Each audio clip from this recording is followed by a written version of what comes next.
This Dharma talk was delivered by Venerable Songdam in South Korea on December 3, 1977. Just now, we heard a Dharma talk by zenMaster Jungang on the character Jil. Jil means to be sincere. No matter how many hours of Dharma talks you listen to, if you don't have a single thought of sincerity in your mind, then you haven't listened to the Dharma talk correctly. Even if you've only listened to the Dharma talk for a short time, if you have a sincere thought in your mind, then we can say that the Dharma talk is truly correct. I often hear that people who are practicing meditation complain that they are not able to concentrate because of drowsiness or distraction. There are many possible causes for these problems, but I believe that the root cause is a lack of sincerity. They may be worried or frustrated about this. If you are truly sincere in a single thought, there is no reason for drowsiness to attach to it. And there is no reason for distracted thoughts to arise. How can you become sincere? Everyone wants to be sincere. But sincerity is something that naturally arises. It is not something that can be forced. Sincerity is not something that can be forced. It is something that naturally arises from within. Some people who were sincere from the start achieved enlightenment in 3 days, while others achieved it in an instant. Still others achieved it in a week or 3 months. Some people tried for 3 years without success, but finally achieved enlightenment when they became sincere. And still others spent their entire lives without becoming sincere, sometimes coming close to enlightenment but never quite reaching it. Finally, in their old age, they had a single sincere thought and realized the truth of life and death. The problem is how to make a sincere thought more sincere. Our immediate problem seems to be there. Of course, it would be the best thing if we could naturally become sincere quickly. However, since that is not the case, this is where the suffering of practitioners lies. However, lamenting the lack of earnestness, without taking action and spending days like this can be quite regrettable. How regrettable it is to spend each day like that. If we do that for many days, and many years, we will only get stuck in the mud and not make any progress in our studies. The years will just pass by. Later, we may even develop a sense of resignation, and then we may eventually lose the desire to practice.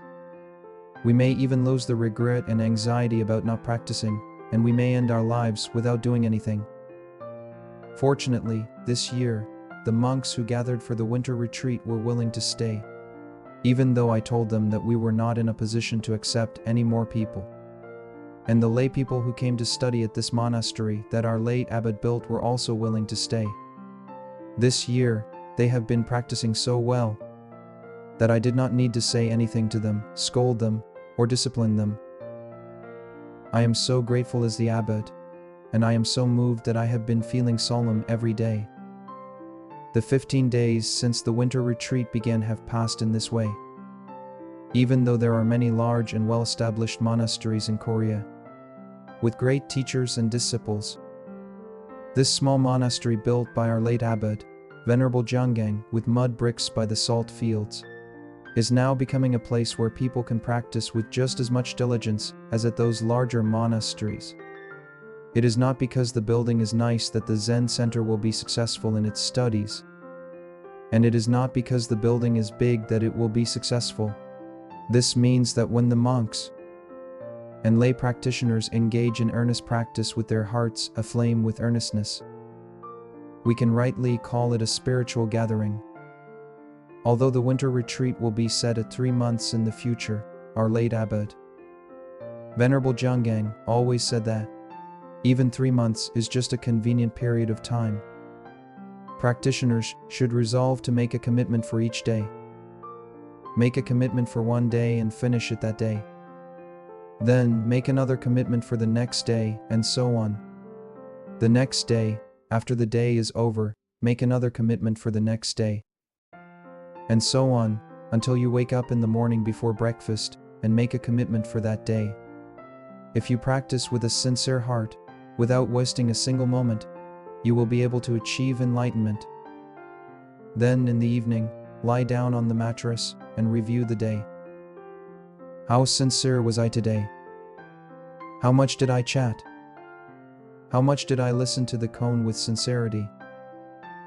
How much of the day did I spend just going through the motions? Very calmly, review, reflect, and calculate.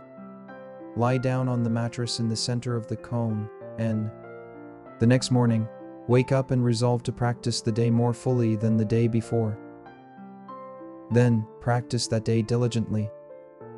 In this way, discipline and control each day, and practice hard. The days accumulate to 10 days, and the days accumulate to 3 months. When you are released from the 3 months, you will not know how the 90 days have passed. It will be as if it were only a week or 10 days. That's how you should live. I know that all of you who have gathered for the 3-month retreat are also practicing with such a mindset. But today, I earnestly hope that you will all take to heart and engrave in your foreheads the sincere and earnest Dharma talk of our Master, and practice diligently from today onwards. Thank you.